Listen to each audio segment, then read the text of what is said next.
Welcome to Love to See It, a podcast about men who want to explore like Dora and Christopher Columbus. And women who are absolutely, definitely not doing too much. They're doing just enough, perhaps too little, but certainly not too much. I would say they're all doing exactly the right amount. Way to go, ladies.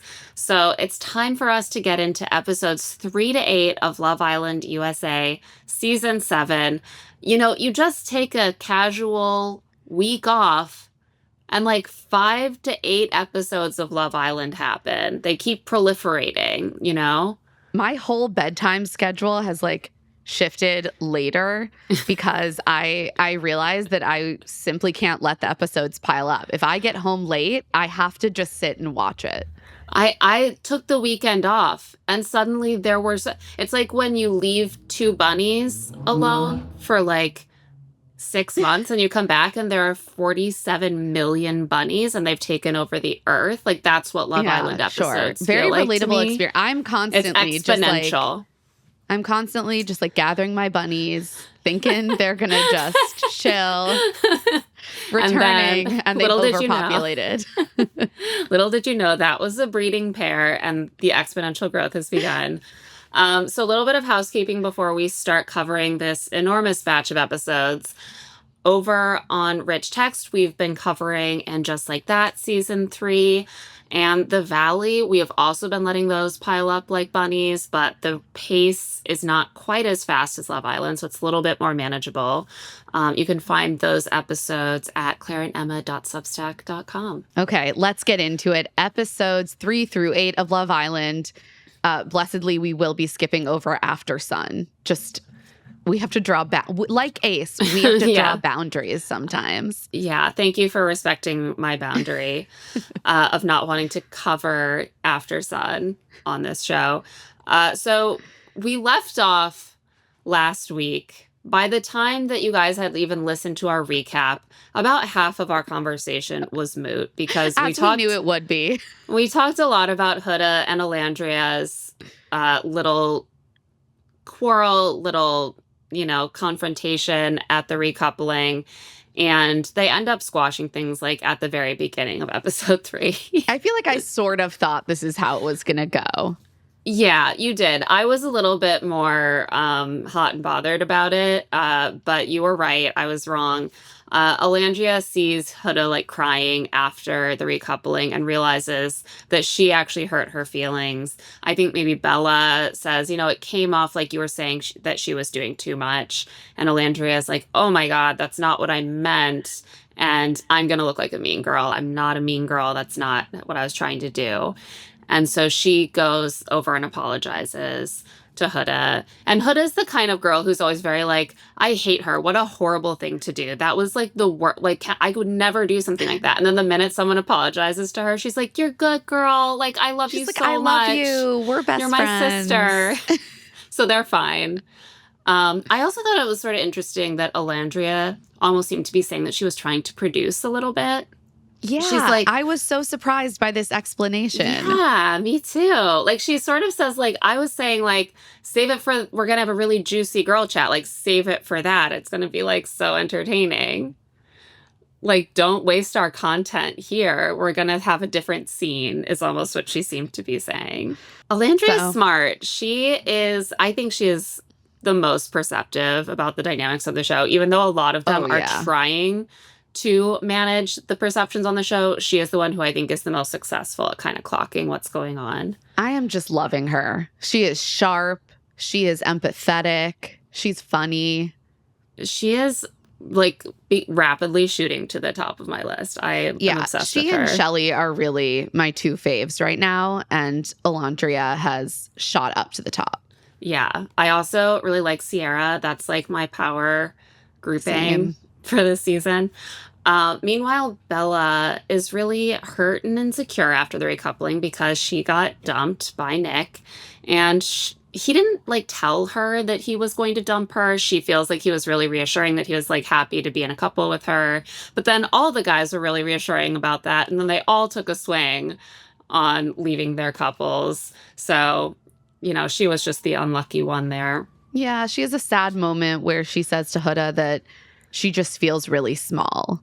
And she Yeah. is self-aware to the point where she says to the camera, like, I am not crying because I think Nick is the love of my life. Right. It's such a classic, like, reality dating show moment where the girl's crying and she's like, I know you're going to make it look like I am desperate to be married, but I just feel I am not. shitty. I just feel shitty This right is now, and I just need to let it out. And then Huda tells Nick that he needs to be clear with Bella. She's like, she feels like kind of like that was a slap in the face. She's a little confused. You need to be clear about who you're more interested in. You can't go around with this like 50-50 thing that's not fair to the girl that you're not going to choose. And he really takes this to heart by telling Bella that he's 50-50 right up until the moment he dumps her from the island. I love that Nick is like, these percentages are scientific. It is a clear measurement. They're constantly moving up or down in increments of 10%, depending on how much they turn him on in that moment, either his dick or his mind. And it fluctuates. Listen, he also is cerebral. He's a man whose mind can be turned on. By Shrek. But getting the dick turned on is kind of the most important thing, it seems. I feel like Bella maybe could have taken a warning from the fact that at no point does he say that he is over 50% with her. Yeah, for that's the rest. her peak. That's her her peak peak is 50%. Also, I just want to call out that everyone is calling Bella Belle-dasha online, and I love it. I mean, I have to feel like she's heard that before. Apparently, her name is Isabel Ann. But it's like you still don't have to. It's like a branding thing. I feel like it's Belle-dasha is a great. That should be her like whatever like swim line or collab she does now that she's out of the villa. It should be called Belle-dasha. Incredible if she can take like a 5-day stint on Love Island and turn it into a swim line. She might be able to. If anyone can. I don't know. We'll see. So as they settle into these new couplings, we learn about some of their interests and passions. We're really getting to know our islanders. Shelley says that her passion is, quote, whenever she's doing something that makes her happy, which is just kind of restating what a passion is, I think. But she's does, like, my passions. Doing things that make me happy. That's my passion. My passion is for doing things that make me happy. But she does say that she enjoys like writing and painting, so she's cultured. Yeah. Side note, though, by episode 6, Ace still seems to know almost nothing about her. He knows the most important thing, which is that Shelley should be paying him more attention. Right. So they have a conversation and he points out her Made in Miami tattoo and he's like, oh, you're adventurous. And she's like, no, I'm from Miami. That's not an adventure. And he's like, oh, no. Yeah, no, I knew that. I know so much about you. Did you? I know that you've been to New York. I know that you've lived in New York. I know that you've lived in Miami. I know you've lived in both Miami and New York at different times. I'm like, so you know that she was in New York where you met her, and you know that she's from Miami, which she just told you. And you seemed to not know about 2 minutes ago. Also, Made in Miami, why would your first thought be, oh, she's adventurous, not she was born in Miami? Maybe he thinks the tattoo was made on her in Miami. That's the first thing I do when I go to a new city. I get a tattoo. Made in Paris, made in Rome. So over Ace after this batch of episodes that I'm just reading everything he does pisses me off. Oh, yeah. And then the only other fact that he has other than New York or Miami is we fit together. All right, Give me Ace. a fucking break, dude. Bring another bombshell in worthy of Shelley immediately. We learned that Bella's hobby is doing beach. She is just like Ken. She kind of is like the female Ken. Beach. She kind of is the female Ken. I'm sorry. She's like sweet and a little airheaded and very beautiful. Yeah. And does beautiful, beach. Has feelings, does beach. Loves the word proper. Like when Charlie says that she's like proper fit or something, she's like, oh, I love the word proper. And I'm like, of course you do. You're a Christian. Proper, modest. Those are your love languages. Austin, we learn, likes to have sex. And send nudes. That's a strong secondary passion of his. Related. related passion. Nick's favorite movie is Shrek 1. And Sierra's favorite movie is Shrek 2. Ugh. Wow. It's like they go together, though. You know? Exactly. They're When complementary. Yeah, like they can each supply quotes from different movies and they can create a whole Different Shrek. movies within the same franchise. I love that movie quotes are still a way that people bond. I thought that was just so like elder millennial. Like back when we were all just like putting office quotes and stuff on our Facebook profiles. R.I.P. Alandria likes gift giving, and so does Taylor. So they're like the same person.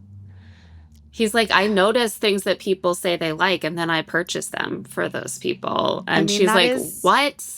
Nice, I guess. Most men struggle with this. I've heard. No, I give Taylor credit for that. And I don't give Taylor credit for much else. Yeah. So it's hard to give a man credit in this villa. I know. You know it's getting really bleak when I started texting people things like, you have to give Austin credit for blank. I was like, this is really dark. Yeah, you know it's bleak when Nick is like my favorite guy. The pickings are slim. I'm like, bad. Charlie is there. I forgot about Charlie. Exactly. And that's actually one of the best things about him. Yeah, it's always better to just like lay low. Don't let the ladies know you exist. Once you start reminding them you're there, you're also going to remind them of why they shouldn't like you. So they play a game called State Your Case, I think. I love these weirdo game challenges. This is a good one. I love the challenges. They're so insane. Yes. Like later we get the baseball challenge, which we will discuss, but they're just like absurdist. Yes. This one is this is sort of like Deal or No Deal Island or whatever, but Love sexy. Island style. So it's all about just sex. So you have a set of cases with the girls' names and a set of cases with the boys' names. And the boys have to rearrange the set of cases with the girls' names. The girls have to rearrange the set of cases with the boys' names in order of who they think has done the thing at hand the least to most. Like who has told the most people they love them. On the left, you put the person who has told the fewest in your mind. On the right, the person you think has told the most. And it's all like dating and sex related. Like how many times they've cheated, their body count, how many nudes they've sent, how many people they've told I love you. And a lot of these, I have to say, seem impossible to know even about yourself. Yeah. Also people seem confused by the categories. Like, it's like, is it the number of people you've sent nudes to or the actual number of nude photographs that have been sent? I have to say, with some of these guys, I'm wondering if they're just sending out those dick pics. Oh, well, Austin is. He literally said, if it looks good in the morning, you send it. So, but just like to women that they're meeting on the dating app, like not just the women on their roster, but just like let's get into Hinge and just start firing off those dick pics. I think at least Nick and Austin, or certainly Austin. I guess Nick's contention was that he sent 800 nudes to one woman over the course of several years that they were in a relationship. A long distance relationship. And Austin's just going wide. He's just broadcasting that dick everywhere, apparently. Yeah. It's a strategy. It's not one that I agree with. Is what we're trying to say. That's what we learned from this game. So, I also think that a lot of these men are maybe massaging their answers, either downplaying or upselling themselves. Yeah, I don't know why you would lie and say that you had sex with 4 people in a day instead of 2. Like that's not going to make the women more interested in you. Like I don't know why. I don't know what the incentives are really for these men to list more sexual partners or whatever in this setting. That is true. I was thinking about it more in terms of Nick saying he's cheated 0 times, but actually it was 1, or like Ace saying he's never told anyone he loves them, but he has said he loves people. He just hasn't been in love. Right. Which, so, like, okay. That wasn't the question, Ace. Yeah. At one point, Sierra is in a confessional and she's like, what I've learned from this game is that men be lying. I think the men are lying, and I think also the men literally don't remember. Like, how many people have you said I love you to? I'm sure these guys are saying that to all kinds of women. Like, how many nudes have you sent? The best they're going to do is a guesstimate. And then sometimes they'll make up like a mental standard for like, have I ever said to a woman, I've fallen in love with you? Right. No, I might have said like, hey, love you, girl. That doesn't count. And I think that a lot of the women feel like that does count. But then when one of the men says like, oh, I've told like 50 women I love you, they're shocked. And I'm like, I'm not shocked that these like fuckboys have said like, love you to like 50 women they met on the apps. Not shocked by that at all. But no one knows what the standard is for a lot of these. And I think that like the women have a certain advantage, which is just the spread of ages. Like in their eyes clearly like says a lot about how much experience these guys have accumulated. And that seems to like bear out in a lot of ways. That like Ace is always at the bottom and he's 22.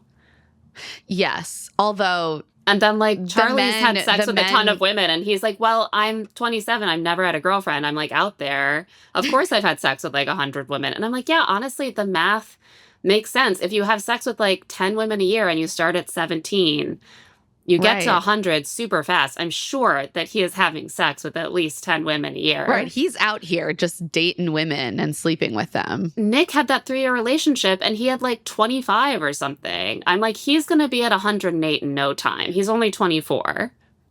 And he wasn't single for a lot of that. Yeah. You got to do all the math, you know? No, this is a good point. I think the women rated Charlie so low because he said he had sent 0 nudes and then clarified what counts as a nude. Well, I was wondering what do you mean? Do you think he's saying like I send shirtless selfies that was and my that's thought. Not a nude? That was my thought. I don't think I would really qualify that as a nude either. Right.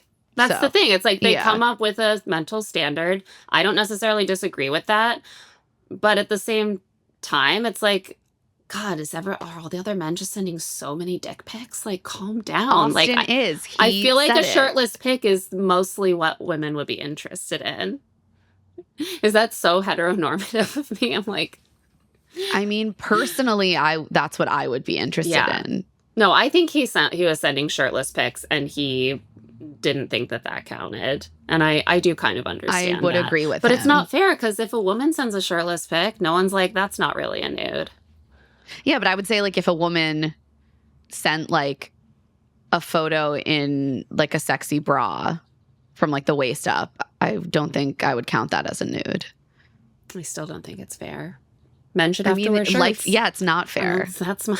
As we've learned from this game, the deeply, deeply gendered nature of this game, there are a lot of double standards. I mean, I was gobsmacked, but not shocked at the way that the men reacted to learning information about the women. Even though on the whole, all of these women have like sent a handful of nudes, had sex with a handful of people, said I love you to a few people. Just nothing that was shocking. The kind of numbers that you would expect from women who have dated some, been in some relationships, been single, and are in their early to mid 20s. Like, right. You're not going, where are they finding the time? Which, like, nothing wrong with that. But, like, just to set an expectation of, like, what the women's numbers were like. And the men's numbers were much more like, where are you finding the time numbers? Yeah, at one point, Alondria is thinking about Austin saying that he had sex with 4 women in one day. And my first thought was, did he just have an orgy? Yeah, I'm pretty sure. I feel like that's what has to happen because that's like much more time efficient. But Alondria is thinking like, she's like, you sleep 8 hours, then what are you doing? Like every 2 hours, you're just getting up. Yeah. She says like sticking and moving. Yeah, you would think if you divide it evenly like that, yes. But I imagine he was at some sort of like sex party or had like an orgy. I mean, that would make much more sense to me. Yeah. Just time-wise. Yeah. It seems more like how more of a likely way for someone to end up having sex with more than two people in a day. Right. Because with two, you know, like Shelley says, like someone slept over. And then you see someone that and then night. You see someone that night. So morning, night. Like it's that makes a lot of sense with human behavior.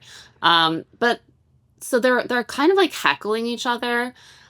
And maybe this is just my misandry, but I'm fine with the women heckling the men about like how many times they've cheated or how many like women they've slept with. But when the women are having like answers like, "Oh, I've slept with like 5 men," and the men are like, "Good answer, good answer." I'm like, "Shut the fuck up." I know. I do not care what you think. Nor should they. Oh, you're giving her a gold star? Fuck you. Like, seriously, who the fuck do you think you are? Also, the fact that these men started to get like all up in their judgments when the women are giving answers. Like the woman who has slept with the most people is Sierra. She slept with 18 people. Yeah. Okay. Not at all a number that would shock me coming from like literally anyone. And it is lower than the man with the lowest number of sexual partners. Yeah. The men who have numbers even close to that range, the women are like, "Oh, yeah, a gentleman." Like, we love that. And it's probably just because he's like 22. Yeah, Ace is 22 and has had sex with more than 20 people, which also he's no gonna judgment, be whatever. At 100 before 30 without breaking a sweat. Which, like, whatever. Look, everyone should just have sex, consensual sex with as many people as they want and that everyone feels good about. That is great. No judgment. But the fact that you can see that Sierra afterwards is like, "Oh no, am I going to be like branded in some way by these men for sleeping with 18 people?" Like, right. She has to sit there and like state her case and defend herself and say like, "I'm not ashamed. I'm a grown woman." Oh, is Ace sitting there and saying that? No.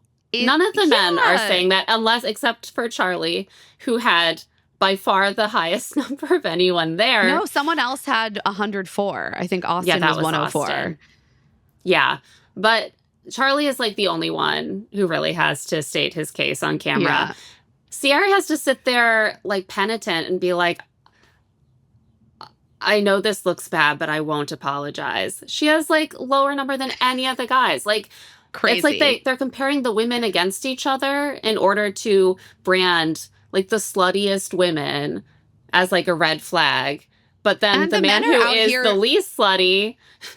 The men are out here also so like good. Goldilocks because you can tell that they're like, "Bella, good job for being so chaste, but also that's a little too much for us." Well, they want her to be sexually available to them. Right. They want more sexual availability, but God forbid Huda have slept with 2 people in one day. Oh, yeah. Huda's one of the only women who slept with 2. It's her and Shelley, I think. Yeah. And Shelley says, "Oh, well, I had been dating 2 women. One slept over, the other I saw at night." And the men are like, "Great. I love that actually." Like, and I love that for you. "Oh, you're sleeping with women. That doesn't count." Yes, it doesn't count for us. It's so sexy when you date a woman because that's for me. You can tell that's the vibe. But then the way that it's framed differently with Huda is so telling that her case that she states is, "Oh, well, the first one didn't satisfy me." And she's clearly kind of playing it off as a joke. She's being cheeky. And the guys all start kind of like ruminating over that. Like, "Oh, Jeremiah, what if she's not satisfied with you? Like, how would that make you feel if like she had to go to another guy? Do you think she told the first guy she didn't satisfy him?" Like, it immediately becomes about, "Oh, she had sex twice in one day."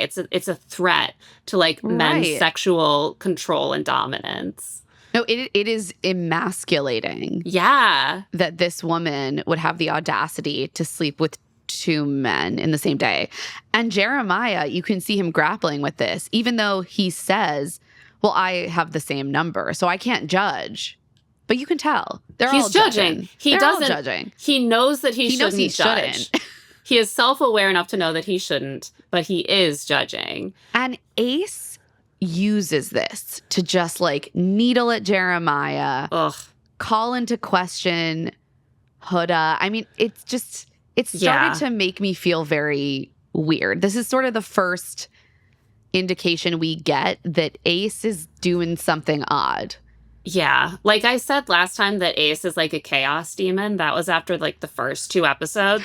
I think he's something worse than that. And we're going to get into it. Yeah, but we'll first, get into it. We're going to take a quick break. And when we get back, more on this week's Love Island. And we are back. And it's time to talk about the baseball challenge, because this is a real inflection point in the drama. It's also how our 2 new bombshells enter. And this to me feels like a really classic Love Island challenge, where they take a framework, baseball, and just really use it so that we can get everyone in sexy costumes and also talk about the sexy bases, which I'm sorry, do the young Gen Zs not talk in bases anymore? Because I don't think them, I actually know what the bases are. Wait, really? I mean, I just feel like people use it to mean different things. Oh. What's your understanding of the bases? What do you think? I mean, what's first base? I actually feel like I never use it. Making out is first base. Second base is like feeling up. That to me is like or like fingering. Yeah. You think fingering is second base? Well, third base is oral sex. What? Yeah. See, yeah, okay. I don't feel like I feel like I'm a Puritan here. I don't know what the bases are. That was always my understanding, is that like okay, I don't think third fingering base can be second base. I think heavy petting is a base. Okay, so you see where I have heard about the bases, and it's like YA books from the 70s. Okay, fine. They were heavy you're petting right, at the party last night. I'm actually, now I'm doubting myself. But I was like surprised that people didn't know what first base was. I don't know. Yeah, well, when Shelley said she thought first base was hugging, that did surprise me a little bit. I guess that's more what I mean. Not that there would be like disagreements of the bases, but it seemed like for some of them, they were like, I've never heard of I think baseball has been in cultural decline for a while, and maybe so we need like new first down, second down. Are the kids talking in downs now? Do kids even watch sports? Like, are we using video game analogies? I don't know how people describe these things anymore. I don't know. Look, I'm learning so much about younger Gen Z dynamics from Love Island. I love this challenge because it's like so many of these challenges where I'm like, oh, I'm so used to The Bachelor, and I'm used to kind of these challenges where they have to get messy in kind of a sexy, humiliating way. But then the hardcore making out and grinding starts, and I'm like, what are you guys doing? Like, this show is about getting married. But it's not. And you're like, no, this show is about sexy time. Yeah, this show is about being sexy. And it's also about love. It's about finding love. But how you need to do that is you need to make out with everyone, which I kind of love it. Yeah. I think it gives you some real insights. I think the fact that they have to make out with lots of people for the challenges is an interesting part of the gameplay that I'm starting to get my hands around, or my mind around. So that's going to be something to watch. Different than a show like The Bachelor or even a Love is Blind. Yeah, that takes or Too Hot so to Handle. Seriously. For different reasons, is not a show where you make out with Right. everyone. Like, a lot of the shows I watch have different boundaries in place where you don't swap as much spit. So the fact that they're constantly just like, now you go down the line and you make out with every single one of them, I'm still getting used to it. And also this challenge includes things like pouring ketchup and mustard all over your half-naked body. I like that they had the special ketchup and mustard squeeze bottles with like 3 spigots so that you could get as much as efficiency. Possible. Yeah. For the camera. A lot of the Love Island challenges I noticed watching last season are really designed around creating great visual spectacle, which I appreciate. They know it's a television show. I mean, again, a lot of it is very much like softcore, like the close-ups on people's heaving, scantily clad breasts and asses as some sort of viscous liquid is sprayed all over them. Like, I know what you got. It's not subtle. There's no subtext. It's just text. It's just text. And so the women each woman has to pick 4 of the boys and place them on the 4 bases. And then they go around the bases and do like tasks that require them to sort of simulate sex, like picking up a baseball together without using their hands and putting it in a mitt, or like sharing a popsicle. In a way that is Lady in the Tramping, but is also simulating oral sex for the woman. And then 4th base is just an intense makeout. So they all kind of put their top interest at 4th. Yeah, 4th I think base. we're meant to understand that they are being ranked. Yeah. I mean, who would you want to go to each base with? Like, exactly. And you go all the way with your top choice. Right. And Bella decides that it is time. Now that she has gotten past the first date with all of these men, she is now free to kiss them. She's like, it's time. It's time for me to break out of my shell. I am Belle-dasha. It's time for me to make out. I need to show you the skills. And she really does. I mean, it is thrilling. My favorite part is how excited all the other women are. Yeah. They're just like, yes, that's our girl. She did it. She's doing it. She's doing it to the best of her ability. Yeah, she puts Charlie on first, and so he ends up being her first kiss. She just like goes for it. You don't actually have to kiss anyone for this Nick challenge. Loses his mind.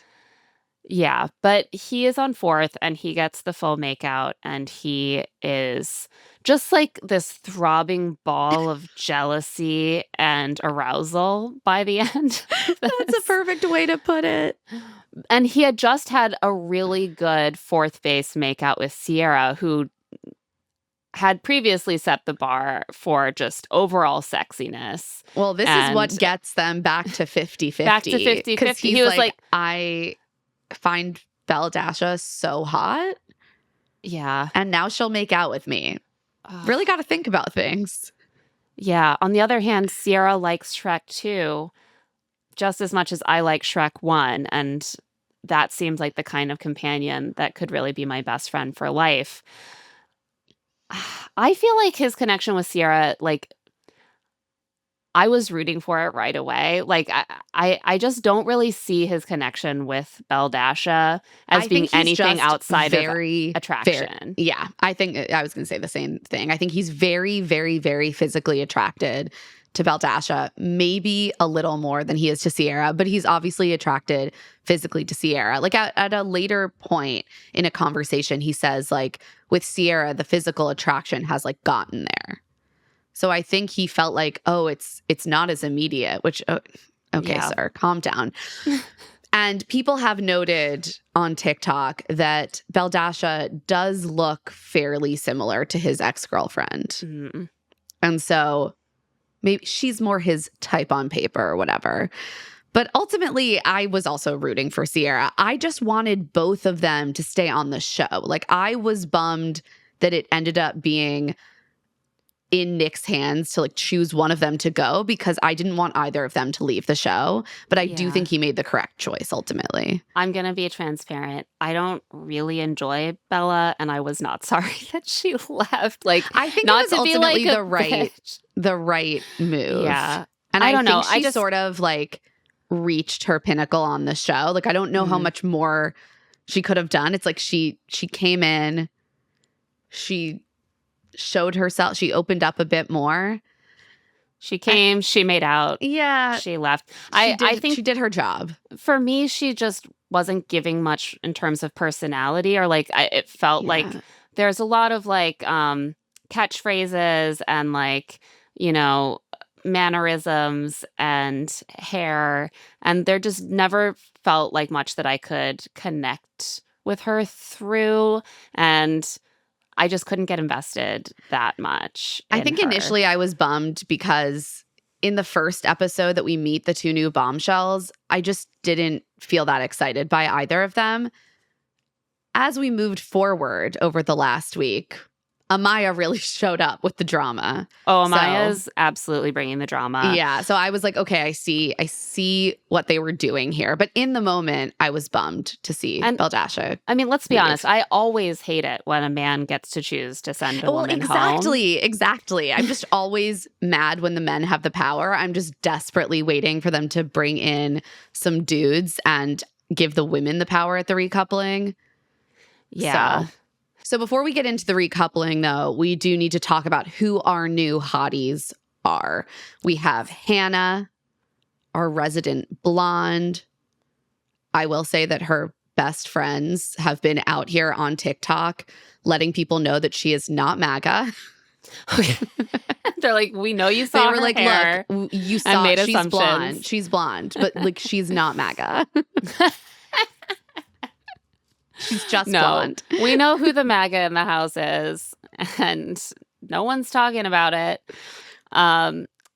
She's a perky, blue-eyed, loves an accent, clearly, because she and Charlie Charlie is like, thank God, finally, a woman who's interested in me. Yeah. He's like, you love an accent? Amazing. I'm all in.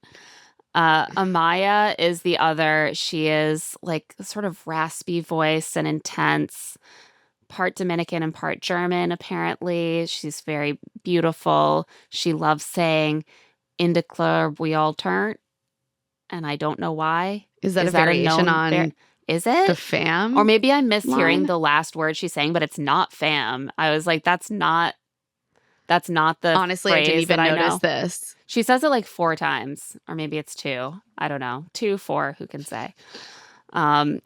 And she initially makes a play for Jeremiah. So she comes in, they come in at the end of the baseball challenge, and she puts Jeremiah on 4th base.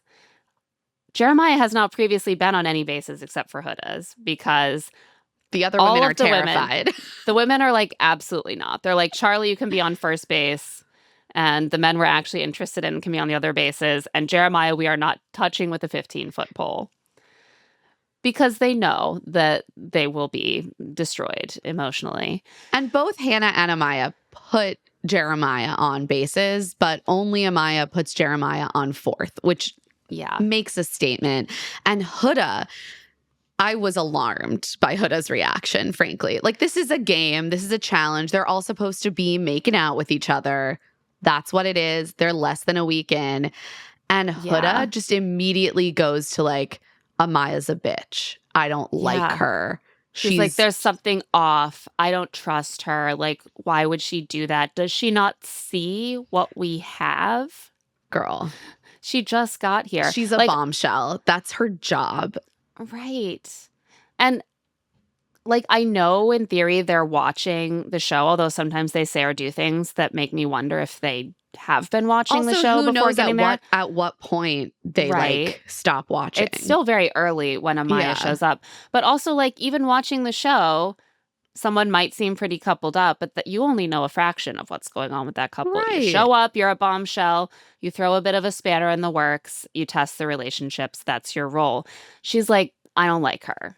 Something's off about her. Just trust me. And the thing that drives me nuts about Huda is that she's constantly trying to play it both ways. She's like, I'm not mad. That's fine. But it is weird, and I don't like it. Also, she's like, I'm such a girl's girl. And the minute that Amaya comes to her and apologizes, they're best friends. Right. So she has these like emotional outbursts that are really troubling and mean. And then she dials it back, which I'm glad she dials it back. But there needs to be space.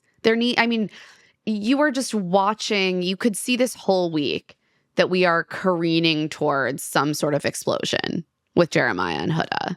Yeah, and we should get into it. But also, the thing that the Amaya situation seemed to show that I really didn't like, and you see this with Jeremiah also, is that she will dial it back and she'll give people a chance once she gets what she wants. Well, right. And that's why she's always being like, I'm open. Why would you say I'm not open? But if he does something she doesn't like, she reacts like they're not open, right? And then once he is in line, she's like, we're open. Like, the niceness is available as long as you are doing exactly what she wants. Right, which that is emotional manipulation.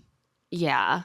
And I do think a lot of Huda's behavior comes from a place of like deep terror about rejection and abandonment. She has a very classic, which a lot of people have pointed out, anxious attachment style. Yeah. It's like she's walking around wearing like anxious attachment style written on her forehead. Exactly. And as someone who also has an anxious attachment style, I get it to an extent. We've probably both recognized certain of our past behaviors or current behaviors and things that she did, but like the intensity of exhibiting all of them so frequently, so and intense, so quickly is a lot.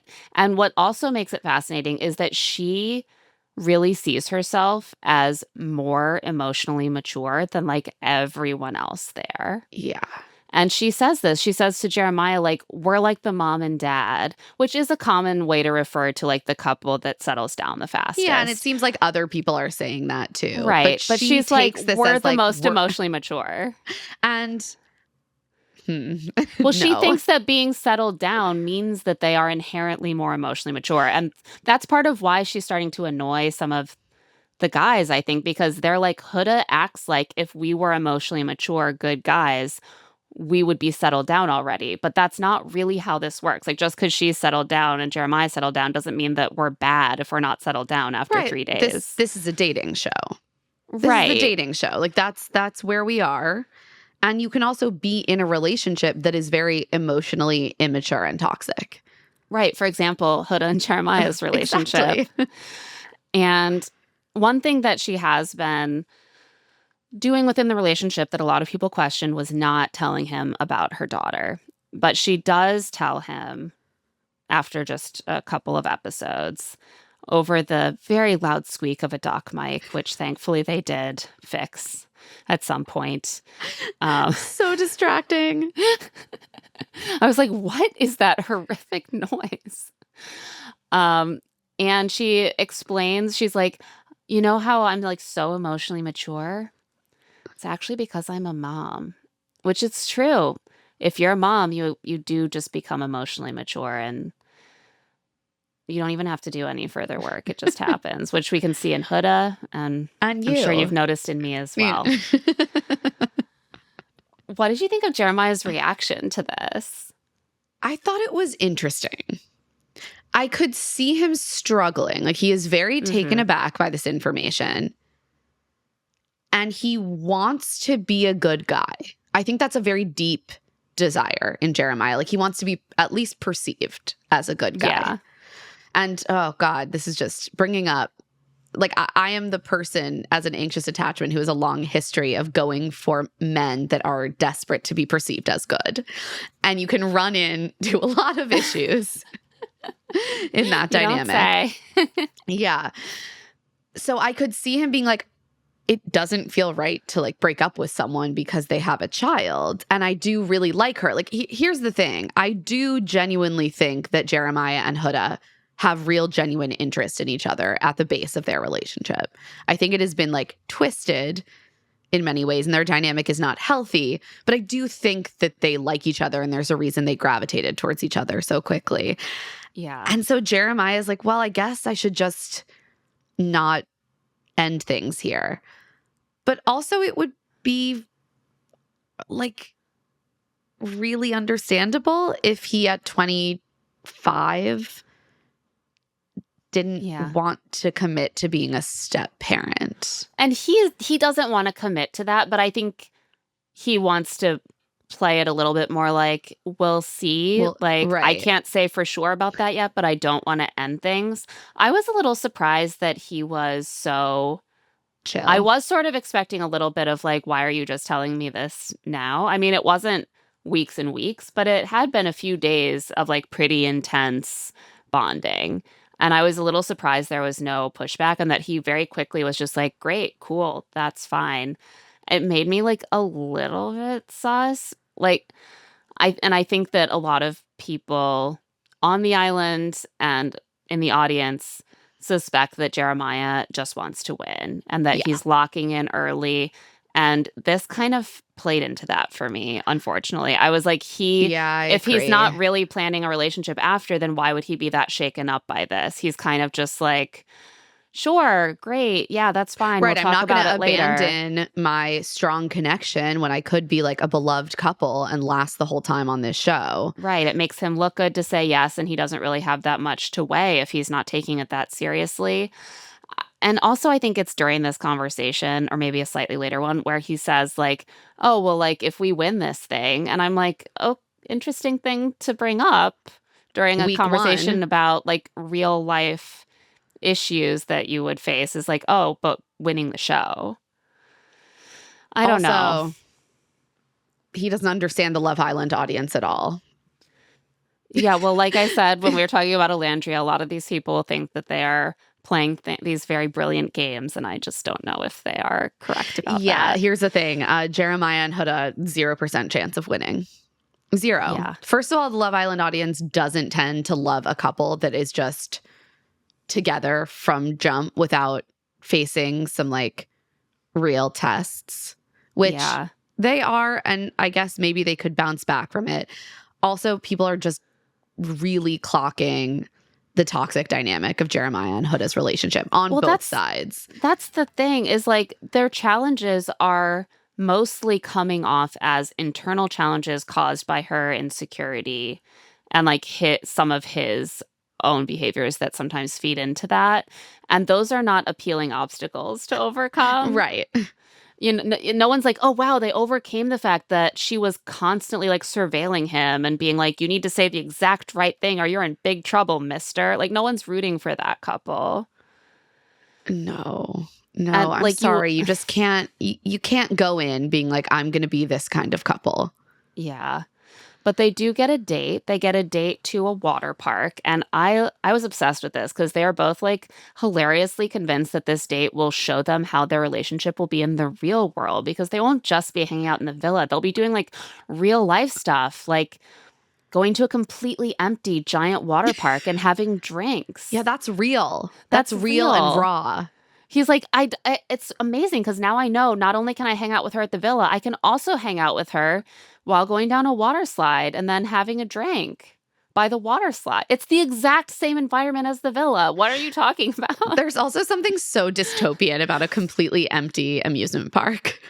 Yeah, it was unsettling. I was like, why? You're like, has everyone been raptured? Like, what is going on?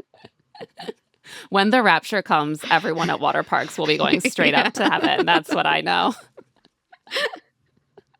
They're going back to where they belong, with the Lord.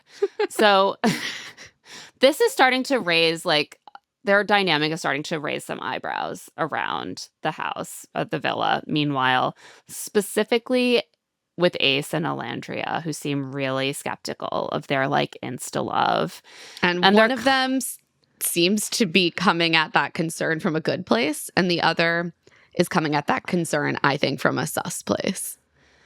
Well, Alandria seems like worried about her girl. She's like, I think Jeremiah's love bombing her. Huda also mentions that she thinks Jeremiah's love bombing her, but she's like, and also he's perfect and we're going to get married. But Alandria doesn't necessarily think he's being genuine. She clearly kind of suspects that he is playing the game to win. But Huda seems so happy she doesn't want to rock the boat. So she's kind of keeping it mostly to herself. Meanwhile, Ace clearly just doesn't buy it. He's like, why is Jeremiah so whipped all of a sudden? This is weird. I'm just going to constantly needle both of them and try to drive a wedge in between them. I couldn't figure out at first what was going on. I was like, is he interested in Huda? That's what I thought maybe at first. And then by the end of the week of episodes, I was like, no, that's not it. I didn't really think he was interested in Huda per se, but I think that I thought he wanted the game to open up a little bit. Right.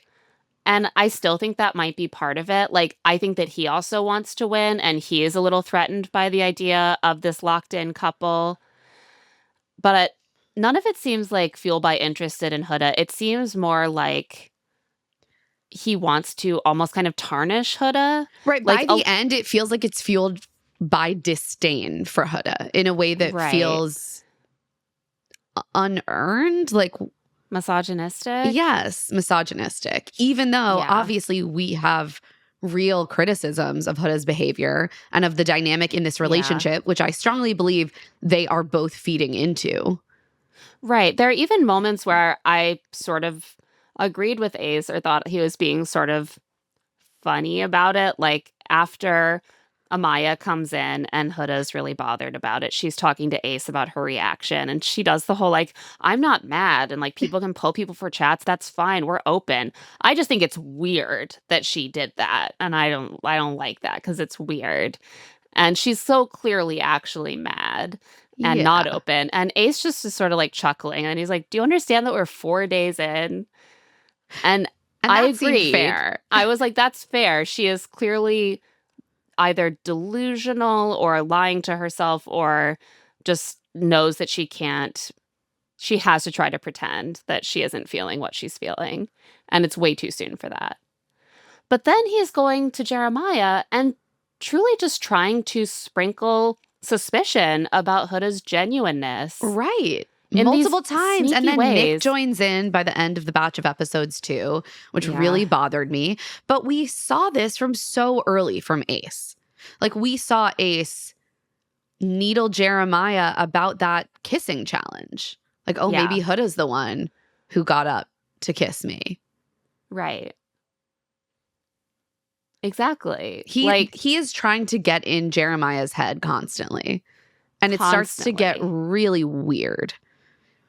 Yeah. You constantly see him having these conversations with Jeremiah where he's like, the way Huda's acting, that was sus to me. Like the way that she was talking, something's fake about that. Don't you think? I know Huda's she's your girl. Fake. I don't think she's being fake. I think she's being possessive. She is possessive. I think that she is fake at times in the way that people just want to tell people what they want to hear. But I mean, in her interest in Jeremiah. But not in that. Right. Yeah. It almost seems like Ace really wants Jeremiah to be more confrontational with Huda. He wants Jeremiah to not be as nice to her. Yes. And this is what started to feel very sinister about Ace to me.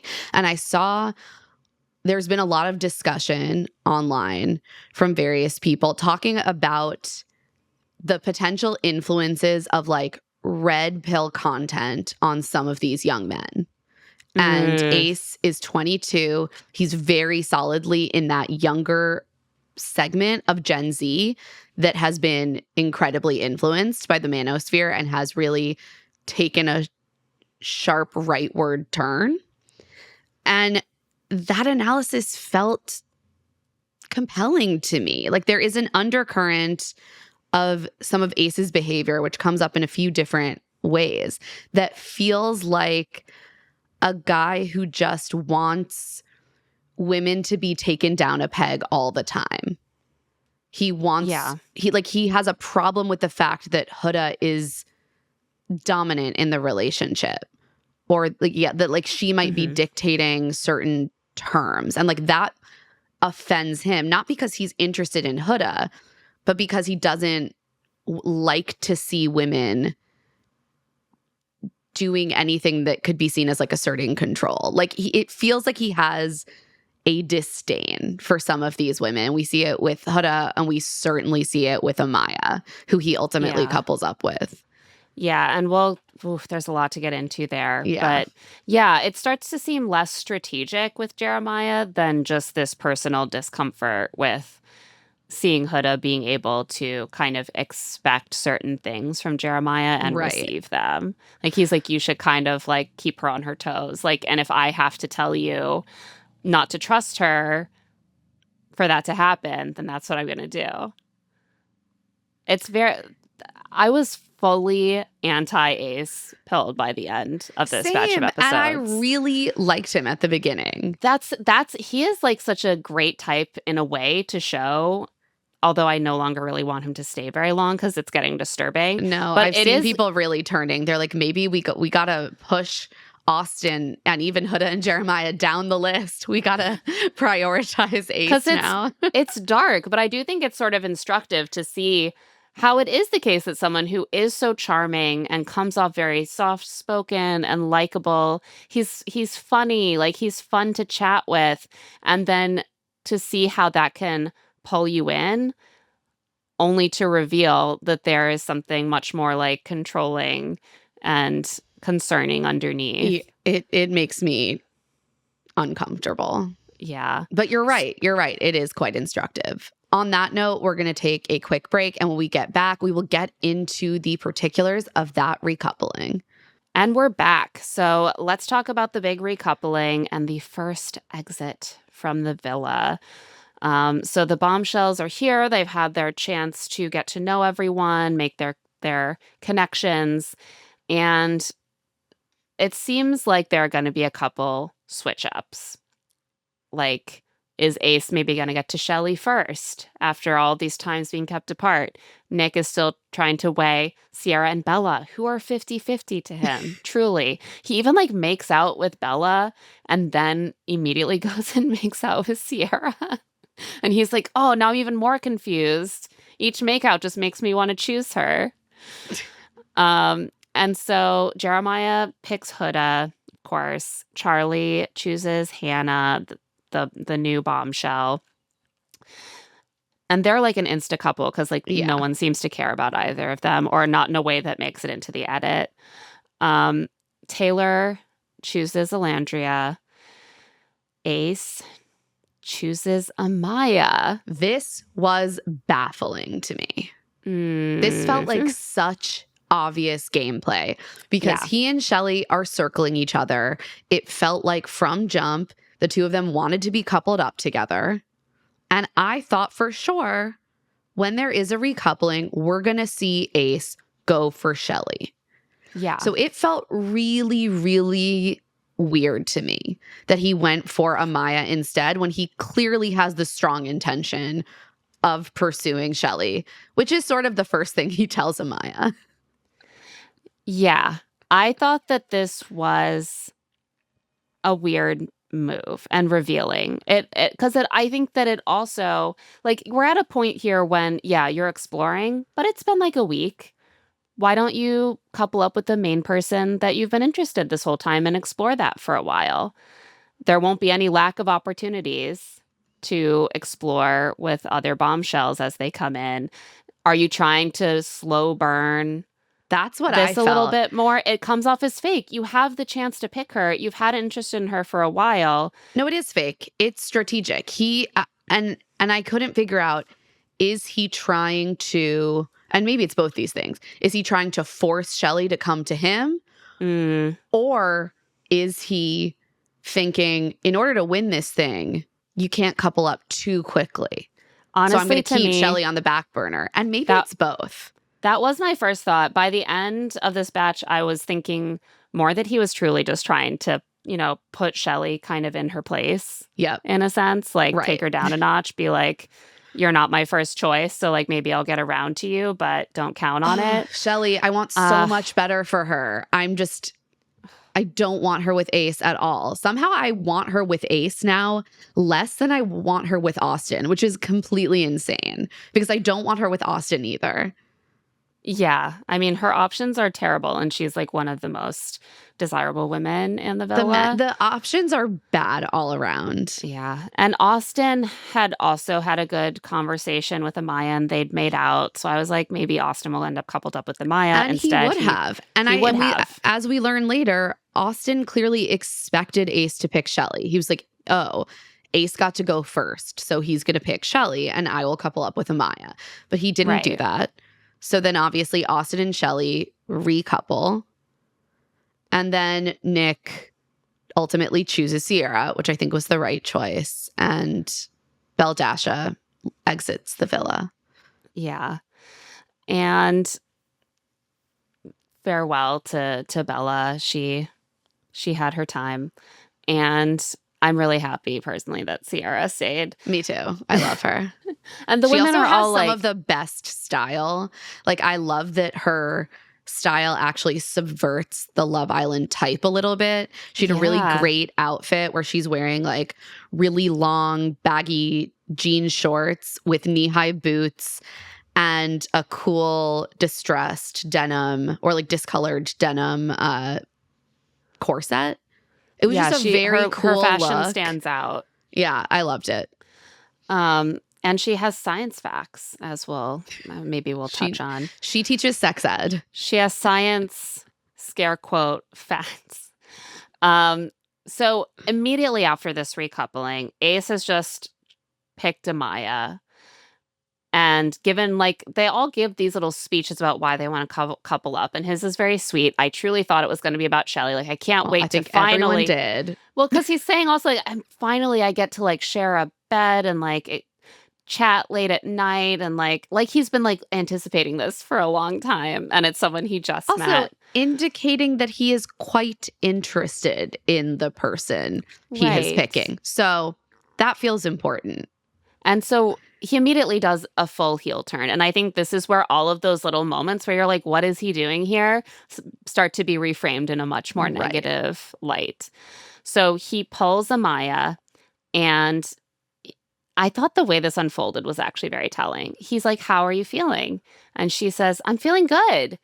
And he's like, yeah, well, I wanted to give you the chance, you know, and kind of keep getting to know you. That's so and I was condescending. Like, oh, you're welcome for giving you the opportunity to have a chance with me, the king of Love Island. I was like, immediate bad vibe. Like, she's feeling good, and you're like, well, I wanted to give you a chance.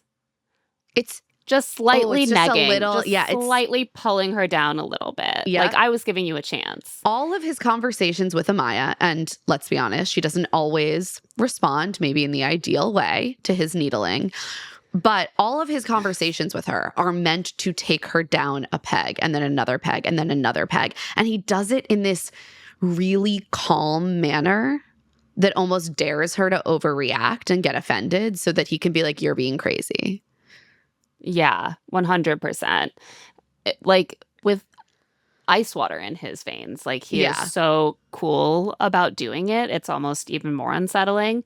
He's basically like, I just want you to know that I want to remain open, which, okay, I don't think she doubted that, but he clarifies. He also is like, I really don't like any physical affection, so I won't be touching you, and I won't cuddle with you. And even if you want to, I will decline. The way that these men are just like, yeah, I'm having sex all the time, but I do not like physical affection. I'm like, okay, man. Yeah, don't touch me unless it's so I can, like, put my dick in you. Okay, man. But yeah, he's truly just like, don't expect anything from me in terms of intimacy. But also you should be grateful. Yeah. Well, he gave her a chance. And Amaya at first is sort of taking this in. And as he keeps listing out all the stuff that he's not really open to with her, gets a little put off and starts being like, okay, well, this is kind of giving player vibes to me, because this could have waited until the next day. Like, we just had the recoupling. I was feeling good. Like, I was feeling like we were mutually interested. And immediately you're kind of like pushing me away and telling me not to expect anything from you. It's kind of a red flag. And he's so offended by the fact that she says player vibes. Personally, it gave me less player vibes and more red pill vibes. I was like, oh, this man hates women. Right. This man really wants to watch this woman be like below him. Sometimes I think that something like player vibes is just like a shorthand for something's not right here. Like, you don't seem like a good dude. Because maybe there's a player aspect to saying, like, don't expect anything from me. Like, I'm going to keep exploring. Like, I'm not going to be intimate with you. I'm going to play the field. But it really felt less like player vibes. Like, I'm love bombing you, but like, oh, like, I'm still interested in some other women. It's more like, you don't deserve to be close to me. Right. And, like, she doesn't quite know what word to put to that, I think. She's like, And I You're think she's coming off like a bad dude. understandably very thrown by this. And then we see her react in a big way. She sobs afterwards. And I think a lot of people reacted to this being like, whoa, that's like a lot of emotion this early. But how I took that is more just that she feels really humiliated by the conversation. And so her emotions are then like coming out through her eyeballs. And as someone who just cries immediately at any strong emotion, I related to this. I was like, I would also cry if someone pulled me aside and was like, don't expect anything. Don't even touch me. I won't be touching you. And like, yeah, I gave you a chance. So good luck. Yeah. Ace and Amaya are a particularly bad combo communication style wise, because she is very reactive. She's very expressive. When she's thinking it comes out of her mouth, even if you're not done with your sentence. Her feelings are easily activated. And he, I think, likes to sit back and try to manage the conversation from this place of like superior calm and cerebral like planning. And so that whenever she like bursts out with a feeling, that like pisses him off. And when he tries to manage her, she's like, I feel how I feel. And it ratchets her up. It ratchets. And he hates being talked over and stepped on. He's not someone who's like, that's how conversation goes. We just kind of like battle for airspace.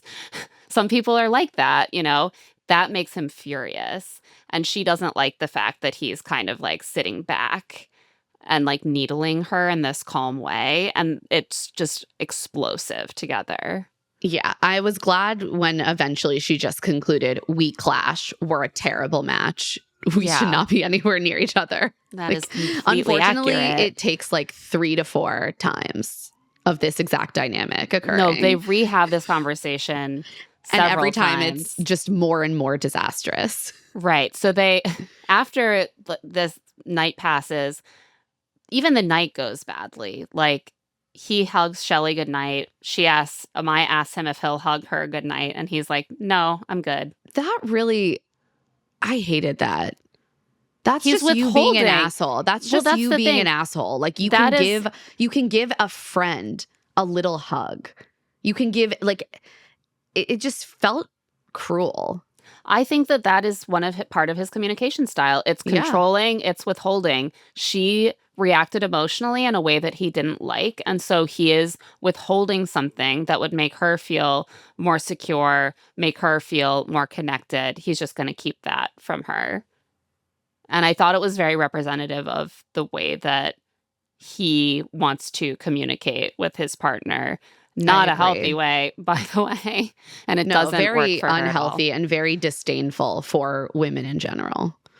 The next day, they try again, and somehow it goes even worse. Every time they talk, it gets worse. Even though Amaya comes like ready to apologize. She's like, I got way too emotional. I'm really sorry about that. I see you had no ill intent. And I'm like, you kind of did.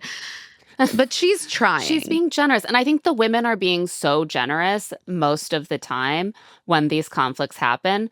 Sometimes they have a reaction and then they usually come back and are like, I'm sorry I got upset. Like after the recoupling, Alondra is upset with Taylor that he stood up. And I didn't even realize this watching at the time. But she's like, we can kiss during the challenges. We can talk to people at the villa. You don't have to recouple with someone to explore. So why are you jumping ship from our connection? She gets kind of heated about it. The next day she comes back and she's like, I'm sorry that I maybe got intense about that. You're allowed to be different from me. And now I know more about our connection. And so Amaya's like, yes, I'm going to take his viewpoint on this. I'm going to be understanding. I'm sorry I got so emotional. You didn't have bad intent. Let's start there. And instead of just being like, great, let's move forward, Ace has to take her down again. He basically manipulates her into saying that she sometimes refers to romantic partners as babe. And this is like right on the heels of he made her breakfast. And she's like, oh, thanks for breakfast, babe. So casual. It could not have been less freighted with like romantic feeling. Yeah.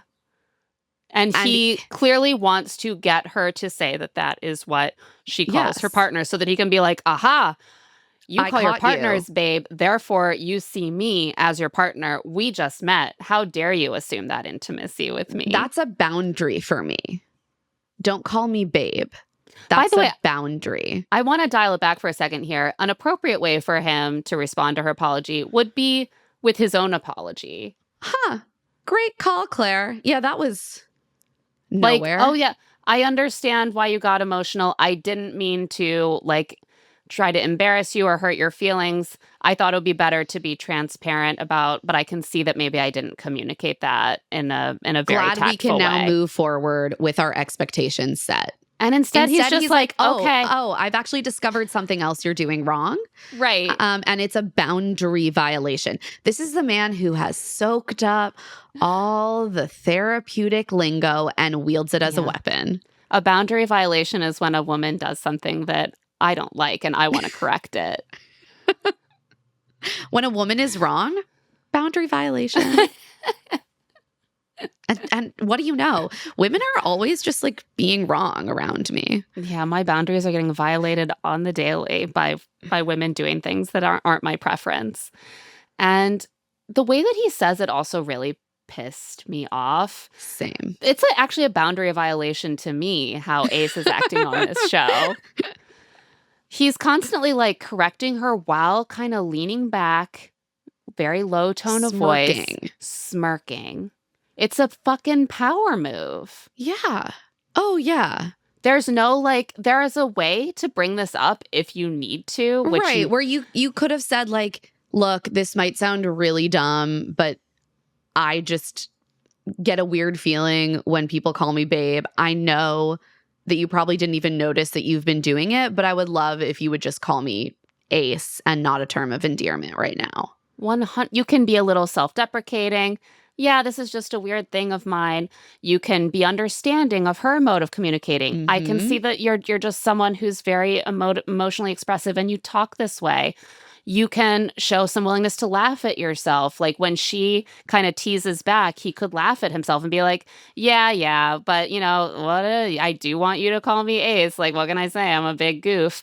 But he does none of that. It's all on his terms. He is calmly and evenly correcting her behavior. He is not acknowledging where it might be coming from. He is not acknowledging that he's asking her to alter something that's clearly very natural to her for his comfort. And he's not willing to laugh at himself. Even when she's just trying to laugh off the fact that she accidentally said babe again. And she's trying to turn it into a joke. He looks like he wants to murder her. There's hate in his eyes. Disturbing. I agree. I found it chilling. It's chilling. He barely knows her. And he is treating her like this when she is not speaking to him in the exact way that he prefers. And he's like, you need to stop being touchy with me. And she's like, when have I been touchy? We did not touch in bed last night. Now we are awake and we're having this conversation and there's like a foot of space between them. When has she even had the opportunity to be touchy with him? Basically, like you're trying to create a narrative that I'm stepping all over your boundaries and we have barely interacted. So I don't even see how that could possibly be the case. And it really comes off also like he just doesn't like her. Oh, he hates her. It really feels like he hates her. Like that first conversation, the minute that she was like, I don't like that you brought this up right now. And I don't think that was necessary. Done. She made him she tried to make him question how he approached the interaction. And he was like, that's enough of that. But he also refuses to just say, I'm absolutely done. Oh, he's scared. Because she's so scary. Well, you're scary. So Ace, you're scaring me. He is actually scaring me. And she is really trying to take his feedback calmly. She is annoyed. I think that's understandable because as she says at one point, every time we talk, you are just telling me about a boundary that I'm violating. And that's not actually a great way to build a relationship. She's like, boundaries are great. I love boundaries, but do we 100% of the time have to be communicating about whether I'm observing your boundaries? And he's like, actually, yes, because you're always violating my boundaries and I fucking hate you. And I hate you. And so she's trying to be like, okay, I understand. I will not call you babe. I will call you Ace. Is there anything else that you need from me? And he's like, I feel like you're being really passive aggressive right now. Would you rather she be aggressive? Because I kind of think she's got to pick one here, buddy. Just for self-protection, because you are being an asshole. Such a dick. I just can't. And it takes like 2 more conversations before they finally establish that they hate each other. Also, like, again, that like the next conversation they have, he tries to lawyer her on the babe thing again. He's like, did you not say that's something that you call your partners? And then you did call me that. So fuck QED. off. Like, a fucking debate me, bro, on here. Like, are you serious right now? You think that you've proved some syllogism? Smug. If you knew anything about facts and logic, my friend, like, you would know that the fact that she calls her partners babe doesn't actually prove that she only calls her partners babe. She even says, I usually make up a original nickname for each of my partners. Right, but sometimes I just call them babe. She also calls her friends babe. Right. The fact that you call your partner babe does not mean that you only call your partner babe. The whole thing is so stupid, and it's just clearly a power play on Ace's part. And here's the thing, Amaya is kind of an easy target for him because she is reactive. She is reactive. And so she's new, and so there she's insecure about her place there. Right. And all the other men basically immediately turn on her. They're like, yeah, wow, she's so scary. She's a woman with emotions. Right. Well, and then Ace comes back and is like, oh, she just like went Ripped off into on me when I me. tried to like tell her my boundary. And the men are like, oh, that's no good, That's bro. so bad. That's so Red bad, flag. bro. Yeah. I seriously. That was a dig against Nick for me, the way he was talking about Amaya. Yeah. The worst thing for me about Nick is the way that he starts to get way too interested in the flaws of the various women in the villa that he's not dating. Namely Amaya and Huda. Yeah. So the other piece of Ace's movement in this batch of episodes is his back and forth with Shelley. Mm-hmm. And suddenly, Austin starts to make some good points. So first, Ace and Shelley go and chat, and Ace also kind of tries to take Shelley down a peg. It's wild. It's wild. It's so wild. At one point in their conversation, Shelley's like, well, I'm not trying to like mold myself into the perfect girl for Ace. That's not my goal here.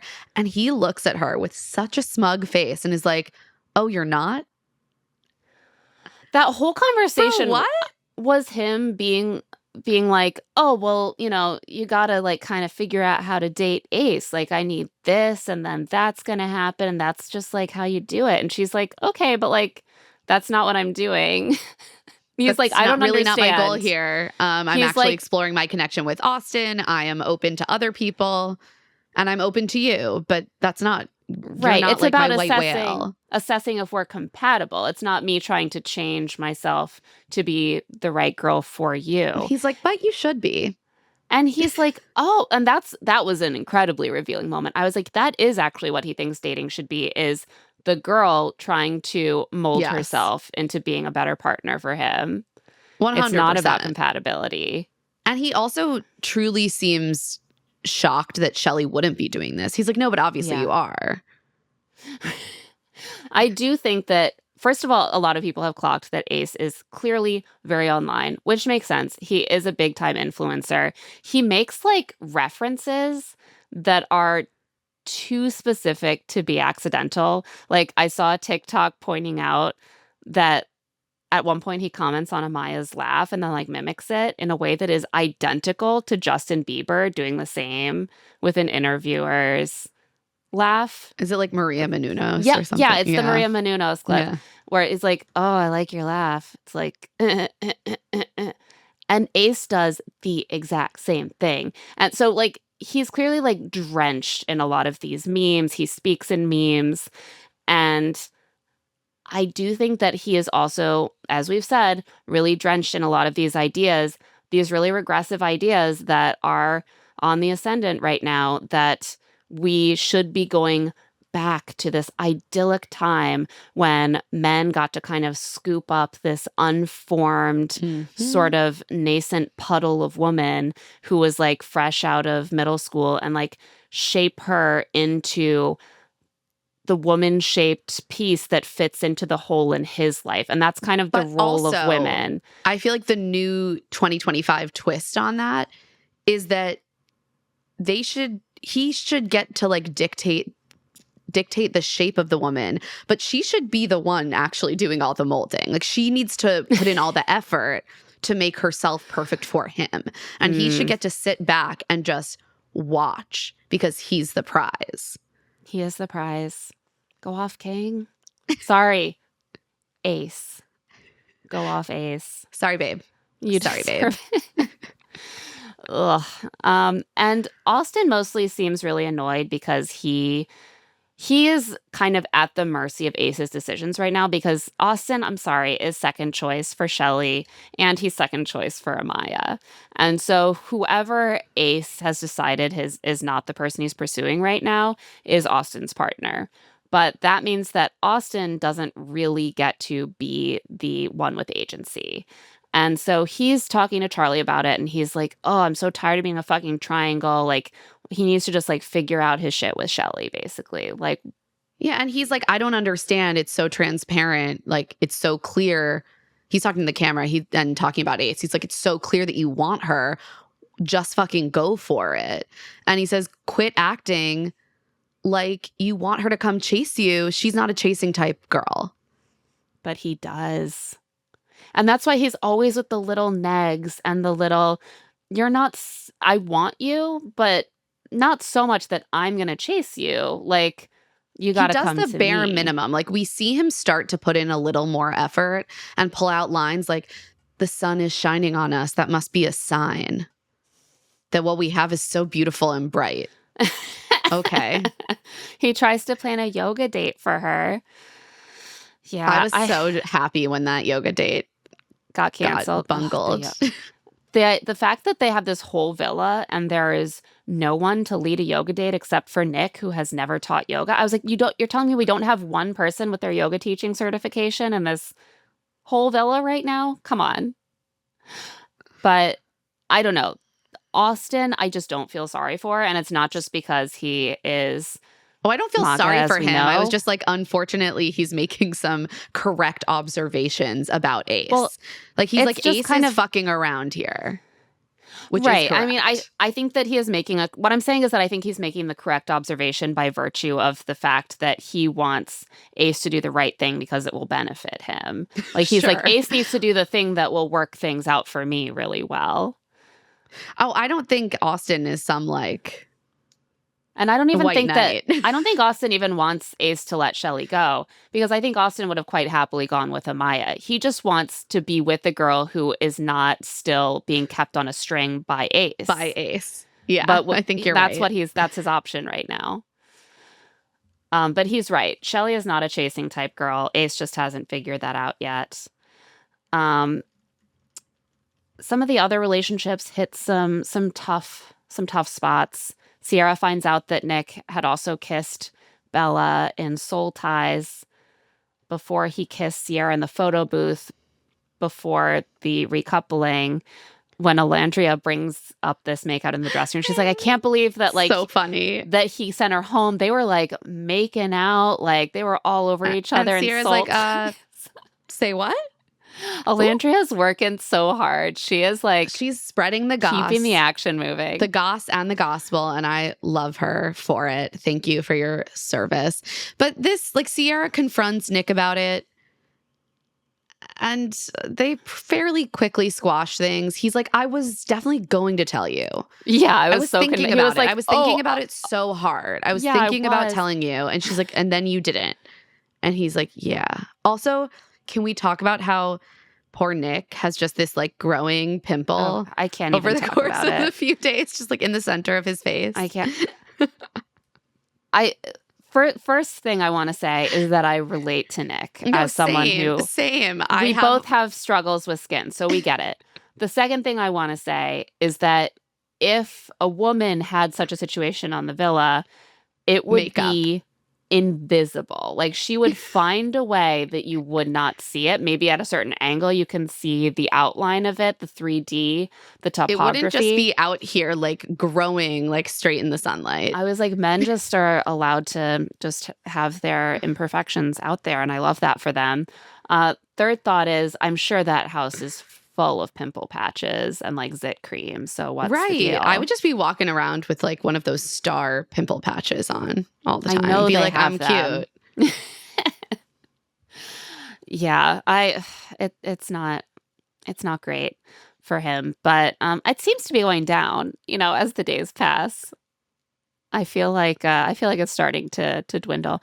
A giant pimple like that is such an interesting continuity issue for a different type of show Yeah, but that they're isn't just go. They filming have so daily. much content and they're I know, daily, but so it like doesn't matter. imagine trying to edit around that if you're playing around with the timeline more with like a Love is Blind or a Too Hot to Handle. It'd be so challenging.